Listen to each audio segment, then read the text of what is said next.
आज आपण गोड शेवळ्या बनवणार आहोत. परंतु तुम्हाला जर गोड खायला आवडत असेल तर अशा पद्धतीच्या शेवळ्या तुम्ही नेहमी बनवून खाऊ शकता आणि अगदी आरोग्यदायी आणि झटपट बनणाऱ्या शेवळ्या आहेत. तर चला आपण रेसिपीला लगेचच सुरुवात करूया.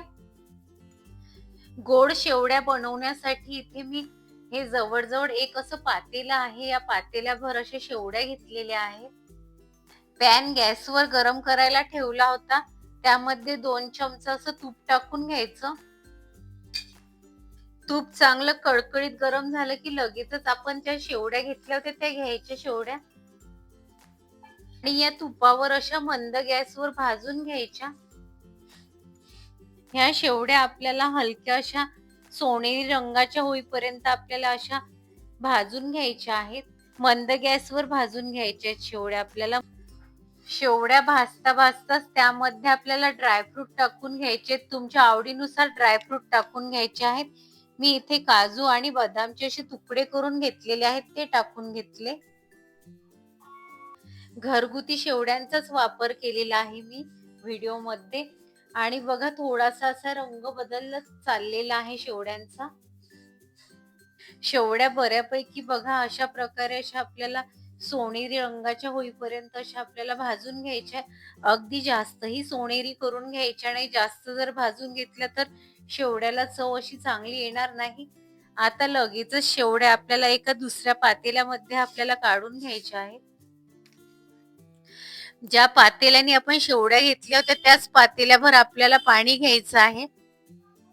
जवळ अर्धी वाटी गूळ आहे. तुम्ही गुळाच्या ऐवजी साखरेचा सुद्धा वापर करू शकता या शेवड्यामध्ये, पण गुळाचा उपयोग केल्याने शेवड्याला चव खूप छान येते. विलायचीचे दाणे आहेत असे हलकेसे ठेचून घेतलेले आहेत, ते टाकायचे. पूर्ण टाकता दाण्यांचा असा उपयोग केला तर चव खूप छान येते या शेवड्यांना. पाण्याला अशी उकळी आलेली आहे आणि गुळ बऱ्यापैकी यामध्ये वितळलेला आहे.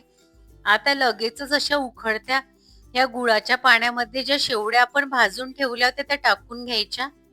झाकण न ठेवता शेवड्या अशाच उघड्यावर आपण 1-2 मिनिट शिजून घेतल्या. आता यावर आपल्याला झाकण ठेवायचं आहे. जवळ 2 मिनिट आपण अशा झाकण ठेवून शिजून घ्यायच्या शेवड्या.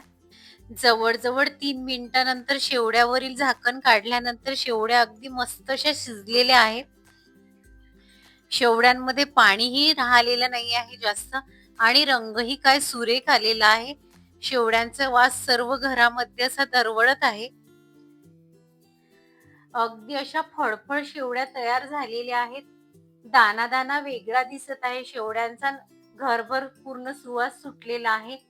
5 मिनिटांमध्ये गोड खाण्याची जर काही तुम्हाला अशी क्रेविंग्स होत असेल तर ह्या झटपट बनवून तयार होतात शेवड्या आणि खायला आणि बनवायलाही खूप सोपी आहेत.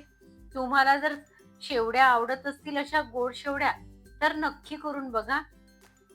तर तुम्हाला या शेवड्याची रेसिपी जराही आवडली असेल तर लाईक, शेअर आणि सबस्क्राईब करायला विसरू नका.